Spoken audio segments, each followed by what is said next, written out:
It's probably a terribly stupid idea to try to be a YouTuber, but I wouldn't turn a single person away from it who wanted to do that, who really, really had a burning passion to do it, because it's all comes down to what you really want to do and what you really, truly have a passion for. I would say I have more passion, to be honest. Every day I fall more and more in love with YouTube. In my mind, YouTube is what I want to be doing. It's not like I want to do YouTube so that I can go be an actor. I want to do YouTube so that I can do this, and I want to use this so it's a stepping stone. Like, I want to do YouTube. I love YouTube. I'll be the first to tell you, I will go to bat for YouTube because it's such a beautiful place for allowing people to express their creativity. I like putting like my all into everything when I do it. And so when I decided to do YouTube, I was like, all right, I'm gonna put my all into it for like months to make it work. I'll pour my heart and soul into something and spend hours and hours and hours on it. Getting into work at 6 a.m., getting out of work at 8 p.m., and then I would go until midnight or later working on the channel. And then weekends were gone. Like there was no, it wasn't balance, it was all 24 hours are allocated to work of some form, right? My muse in life was my grandmother, who like fell in love with tap dancing when she was 8. Oh yes, and I love the story. Yeah. Had a tap dance studio until she was 92 years old. Right. Because she fucking loved it. This woman worked 40 hours a week on her feet till she was 92. That's my dream. Keep on producing more and more and more videos and not really worry about the fact that no one is watching them and that you're not getting very many subscribers. The faster something appears, usually that's how fast it disappears. The best thing that never happened to me was having an early video go viral. Really glad that didn't happen to me. Because then you start chasing that, you start trying to repeat that. We've all seen it happen. It's a job. It's a serious job. Try to stay true to yourself and the reason you did it, because if you don't like making videos in the first place, but you just want to do YouTube to get famous, then you're in it for the wrong reasons and you're gonna have a bad time. 10, 15 years of my life, I've been making videos. And I've made maybe 2,000 videos on my own channels across the years. For me, it took me 52 videos and 6 months to hit 1,000 subscribers. That was making 2 videos a week, 6 months in a row, while I was a full-time medical student at Cambridge, while preparing for my final year medical student exams. I get very hyper-focused on something, and whatever that thing is for my year or for my month, I will just do it every day, from the morning when I wake up to the time when I go to sleep. And I was like every morning waking up and just like going. A lack of focus. In reality, it's like you just focus on the wrong things a lot of the time. I can sit there and edit a video for 12 straight hours and then afterwards be like, holy cow, I'm so thirsty, I'm dehydrated, I need to go to the bathroom. So like you talked to me last year, and all that mattered was hitting 1 million subscribers. That's all I'm talking about. It's all that mattered. It was my priority list. My actions expressed my priorities and the way that I spent my time, the way I treated relationships in real life. I missed Christmas. I spent Christmas on the island. I was supposed to have Christmas with my sister and mom in California, and I called them 2 days before and said, hey, I can't do it. We have this island idea and I have to go hit 1 million subscribers. And they were so upset. Oof. They were really, it's just sacrifice. That's the reality of this whole thing, is it's sacrifice. More stuff hasn't worked than worked. This whole thing was a product of me at like my lowest of lows, where I was transitioning out of theater and no one wanted to give me a chance, right? Because they saw me as just like, oh, you're the theater kid. And I'm like, no, I directed shows and I took budgeted productions and brought them through completion using teams of 30 people or whatever. And so I was at like my lowest low. And I needed something to show that I could write and research and edit and produce things that people wanted to see. And that's where the channel came from. And I had to push myself every day to get up and start working on YouTube. And you know what? Every time I try to push myself to do something more and bigger, the pain and the hard work, like they're synonymous. Life can be pain, but all that pain means that there's something better at the end of it. There's a payoff to it. There will always be someone who's better at whatever you're doing than you are. But you can always be the hardest working person in the room. And I think the hardest working person will always win. You need consistency and you need patience. Consistency in publishing at least 1 video a week, and patience in that not worrying about the fact that you're not going to get any traction for a large amount of time. If you're not authentic, if you're not who you really are, like that's going to come out someday. Yeah, be yourself. You should never be ashamed of who you are, because everyone is different. I think everyone in the world is unique. I like making videos. I like making content, and that's impossible to fake. I love telling stories. Telling stories is my passion. I love storytelling. I grew up wanting to be an author. I wrote 2 75,000 book word novels when I was like 16. No one's ever going to do what I do better than me. Like it's just not. It's not even humanly possible. Like I reinvest every penny I make. Yeah. I work every hour I'm awake. I devote every atom in my brain to solving this. I hire the best people on the planet.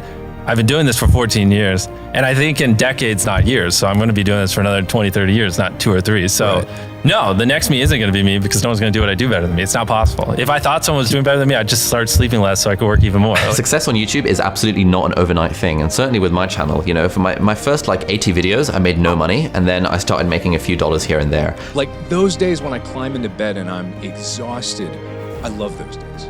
I live for those days. I can't help but stay motivated. I'm excessively motivated. A lot of what I do in my free time now is like considered work. Cause like I'll be watching YouTube videos and instead of enjoying the video, I'll be going like, okay, well, why'd they do that? Making movies was a way of sharing ideas and sharing my perspectives with people that I otherwise might not ever have the opportunity to interact with. That first year of work was just me grinding my bones to dust trying to get this to work. Every step of the way, people wanted to tell me why I shouldn't be doing this and should get a life, should stop being too obsessed, everything under the book. This was the biggest risk I ever took on a video. So I had $17,500 in cash packed in a backpack. And it's either gonna pay off or be a really big disaster. I put it together and gave myself until my savings ran out. And if my savings ran out, then I would go back to my job. I decided to sort of walk away from TV, walk away from movies. I just wanted to make YouTube videos. And a year ago, I was normal person with normal dead-end job that I hated, and all I ever wanted in my life was to become a YouTuber. I never in any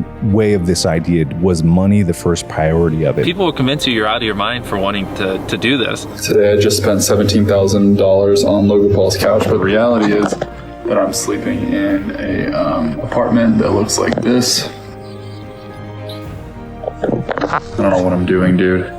The difference between the people that want to do it and the people that do it are just, they do it. They do it more. They do it harder. They do it better. If I don't do this, I'm an idiot. I need to put every single minute right now into it, because if I don't, I will regret it. It's like inherently I have no choice but to do this thing. I didn't really feel like I had a choice to go on the island or not. It just is what it is. It's just there's no option. I have to go do this thing because I said I was going to do it. People would have bet $1 million that I wouldn't be a YouTuber. You know, it makes no sense. But I really want to be a YouTuber. And it just like, after like year after year, like literally it just like, this is never going to happen, but I'm still going to try. And you know what I mean? I just remember like every night being like, is it ever going to happen? You know? Who was Markiplier's first subscriber? This was my friend, Michelle. I set out on Facebook a long time ago. They're like, hey, I got a YouTube channel. Anyone want to subscribe? And none of my friends did. And Michelle was my first subscriber. And Michelle believed in me, and Michelle was there for me. So Michelle, if you see this, you're awesome. We have 30 days until we're completely out of money. Fuck or fight, man. It was like guns at the back of your head. What are you gonna do? When it started like building up, and this took like 1.5 years to get to the point where I could even make money off of it. We don't have a lot of apprehension about beginning new things because it's like, if they don't like this, then we're gonna learn something from it and try to make something they do like. Either you believe in me or you don't. Like either you think I'm gonna make this work or you don't. And you see, this small belief, this one belief, one person believing in yourself is all it takes to start snowballing down to this incredible plateau of something that you can create out of nothing. And at the end of the day, they may fail over and over and over and over and over. But at the end of the day, they're still trying. I have, hyper obsession and I love this. And, you give it enough time, anyone can solve it. I don't know. It's like, this is my whole life. Yeah. Either it works or I don't know what the fuck I'm doing. So, yeah. Genius implies perfection, and I don't believe anyone's perfect. We're totally imperfect, and why shouldn't a film be imperfect? Why is it that in a painting we like to see the brush strokes, but in a film it has to be polished, it has to be so scrubbed clean that there's no sign of humanity behind it. A holistic person cannot be perfect in every aspect. There's always flaws. I have flaws. We all have flaws. Any of you listening, if you, especially if you have 0 views on your channel, your first video is not going to get views. Period. It's not. Your first 10 are not going to get views. I can very confidently say that. So stop sitting there and thinking for months and months on end and just get to work and start uploading. Why do you think that video number 1 matters? It's just completely inconsequential. Video number 2, 3, 4, 5, 6, 20, 30, 40, none of those videos actually matter in the long run. What matters is that you actually just get started and you realize that hitting that publish button on YouTube is not as hard as it originally seems. The most important thing above all else is to make something. Have you made anything yet? I've never learned the technicalities of filmmaking. It's only through doing that I learned how to create. Do the work. Ideas are cheap, inspiration is cheap. I discount all of those. Those mean very little to me. All I care about is the work. It is far more important when you're starting out on YouTube to make 100 really bad videos than to try and make 10 really good videos. I just started going through my old videos and I saw like the cringy crap that I made a long time ago. But it's endearing even if it's a little poorly made, because that was the best I could do at the time. I mean, every video, even the stupid ones, I learned something, you know, and that's something I try to make a very big point of, is like, no matter how bad we mess up, like we sometimes have videos that have horrible retention. It's just like, as long as you learn from it, it's not the end of the world. It's all about that consistency, but also having the patience and having the faith that this will pay off in the long run, just not in the short term. It's like one of my goals for the new year is to get 6-pack abs. But if I were to do some crunches right now and to not see any abs coming out, it would be a bit silly of me to say, oh, you know, why am I not growing on YouTube, or why are my abs not coming out? Because you have to do it every day for several months before you see any results. I think it's just something so useful to actually write down what's happening in the video. Wow. I do that all the time. Like I just call it the skeleton. Nothing too creative of the video. I just write the entire script and then I just go at the top and like, okay, what is the 8 things? Like what are the 8 different progressions, the 8 scenes or whatever in this video? And being able to look at them, and it's something so simple. When you look at it all just laid out like that, you can say, why am I putting that there? That should be later. Or could I bring this moment forward?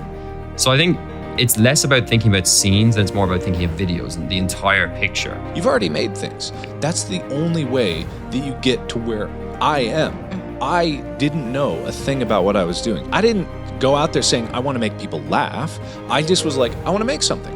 And I made something every day. By the way, in 2003, viral means you copy the URL, you put it in an email, you type in friends' names, you click send. There's no YouTube. There is no YouTube, there's no Twitter, there's no Instagram. A lot of people can get one viral video. The problem is that using that and turning it into success. It's much easier to get 5 million views on one video than 50,000 views on 100 videos. It takes way less effort to get 5 million views on one video. When I've been hired by clients to make viral videos, I always tell them I have no idea how to make a viral video, but I'll make you the best video I can possibly make.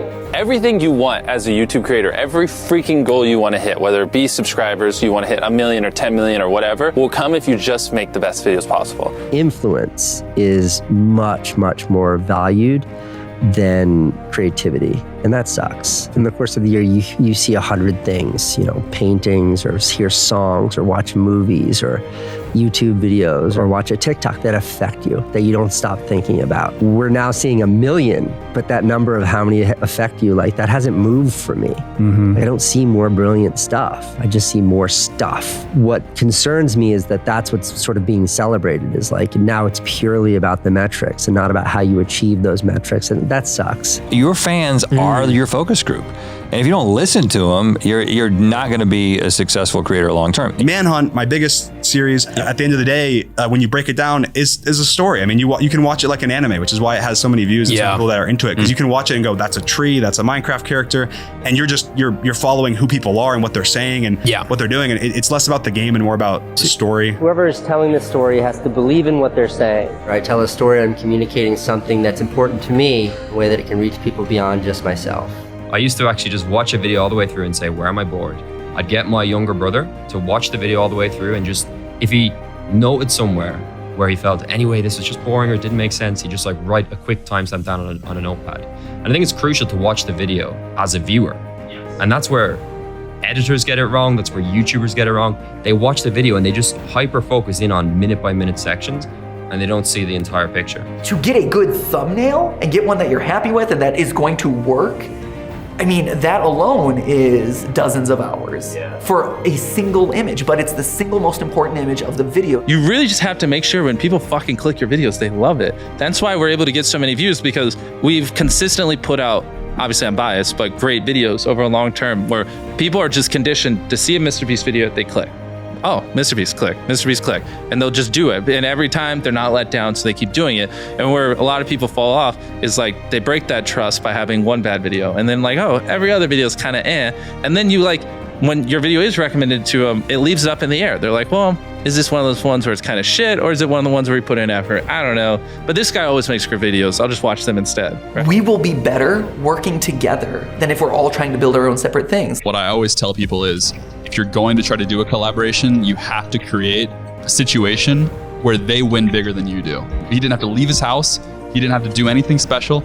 I fixed a problem for him, a literal problem of having these couches he wanted to get rid of so bad, and created problems for me, which problems can equal content. There's two aspects to your content. There's the product and there's the performance. And a lot of really creatively purist people can never accept that the performance of the content, and so therefore like the marketing, the title and the thumbnail, are important.